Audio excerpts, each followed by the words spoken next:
सच्चिदानंद सद्गुरु साईनाथ महाराज की जय। मेरे साथ हुई बाबा की लीलाओं में ये आपको बहुत ही विचित्र बाबा की लीला बता रहा हूँ, जो मेरे बड़े भाई के साथ में घटी थी। सन 1995 की बात है कि मेरे बड़े भाई साहब भिलाई स्टील प्लांट में 6वें नंबर के स्टोर्स में काम करते थे और उनको विभिन्न बीमारियों ने घेर लिया और 2 बार उनको माइल्ड अटैक भी आ चुका था। तब वहाँ के डॉक्टरों ने कहा कि इनकी हार्ट सर्जरी करवानी पड़ेगी, इसलिए यहाँ तो कोई साधन नहीं है, आप देख लो, आप जहाँ बताओगे हम वहाँ रेफ़र कर देंगे। तो इन्होंने बताया कि हमें श्री चित्रा हॉस्पिटल त्रिवेंद्रम में आप रेफ़र कर दीजिए। तब 18 अगस्त को मैं, मेरी भाभी और भाई साहब, हम तीनों, मैं भिलाई आ गया था।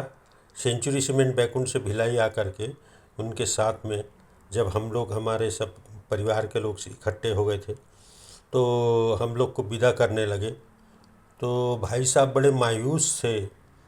तो मैं बोला, मायूस क्यों होते हो बाबा? मेरे मुंह से बुलवा रहे हैं, तुम मायूस क्यों होते हो? तुम्हारा कुछ नहीं होना है, तुम चिंता मत करो, सब ठीक हो गया होगा। और फिर हम उस प्रकार से दुर्ग रेलवे स्टेशन आए, वहाँ से ट्रेन में बैठ कर के नागपुर आए। नागपुर से सुबह 4 बजे हमें के एक्सप्रेस मिली त्रिवेंद्रम के लिए। और हम लोग इस प्रकार दूसरे दिन खाना वाना खा कर के ऐसी शाम को करीब 5 बजे ट्रेन में बैठे हुए थे, तो मेरे भाई बोलने लगे कि मैं बाबा के बारे में कुछ नहीं जानता हूँ, मुझे तुम बाबा की कुछ लीलाएं सुनाओ। तो मैंने कहा अच्छा है। तो मैंने उनको बहुत सारी बाबा की लीलाएं सुनाई और साई लीला पत्रिका ले गए तो वो पढ़ के सुनाई। इस प्रकार हम रात में खाना वाना खा कर के और सो गए। मैं सबसे ऊपर वाली सीट में था और मेरे सामने वाली सीट में नीचे में भाई साहब और उसके सामने में भाभी। सुबह के 4 बजे मुझे कुछ ऐसा ठंडक सा महसूस हुआ, क्योंकि मेरे बड़े भाई की जो है एक हाथ भी बराबर काम नहीं करता था और एक पैर भी काम नहीं करता था, यानी बिना सहारे के वो कोई भी काम नहीं कर पाते थे। इवन उनको यदि वॉशरूम भी जाना है तो उनको सहारे की ज़रूरत पड़ती थी, बिना सहारे के वो जा नहीं पाते थे। तब मैं क्या देखता हूँ कि भाई साहब ट्रेन है नहीं सीट में और भाभी भी सोई हुई है और मैं ऐसा देखता हूँ कि कहाँ चले गए। तो मैं बोलता हूँ कहीं नहीं गए होंगे, हो सकता है वॉशरूम गए होंगे। तो मैं वापस सो जाता हूँ और सुबह में जब हम उठते हैं तो मैं भाभी से पूछता हूँ कि कल रात में तुम इनको, भाई साहब को वॉशरूम ले गई थी तुम? बोले नहीं, मैं तो नहीं ले गई। बोले क्यों, क्या बात है? बोला कुछ नहीं। उसके बाद में फिर भाई साहब उठे तो भाई साहब से मैंने पूछा कि रात में तुम वॉशरूम गए थे क्या?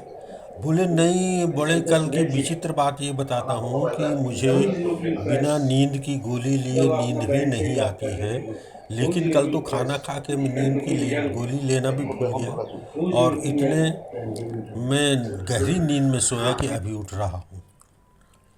तब मेरे को लगा ये बाबा की लीला है, चलो चलते हैं आगे जाते हैं। जब हम पहुँचे वहाँ पे शनिवार के दिन, तो इतवार के दिन वहाँ श्री चित्रा हॉस्पिटल में गए, उनका पूरा चेकअप वगैरह हुआ। चेकअप होने के बाद में हम क्या देखते हैं कि भाई साहब, उन्होंने बोल दिया कि इनके वेंस में जो है ना क्लॉट्स है, ब्लड में क्लॉट्स है, इसलिए इनकी सर्जरी पॉसिबल नहीं है ना, एंजियोग्राफी भी पॉसिबल नहीं है। तब फिर हम जो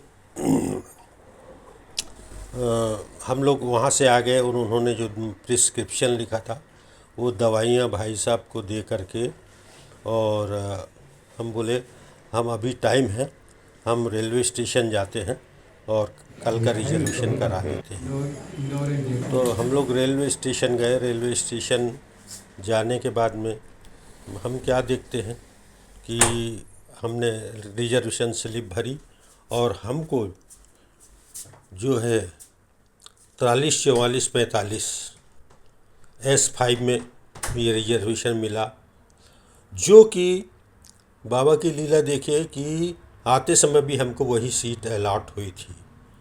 आगे की कथा मैं अपने दूसरे भाग में लूँगा क्रमशः। ओम सच्चिद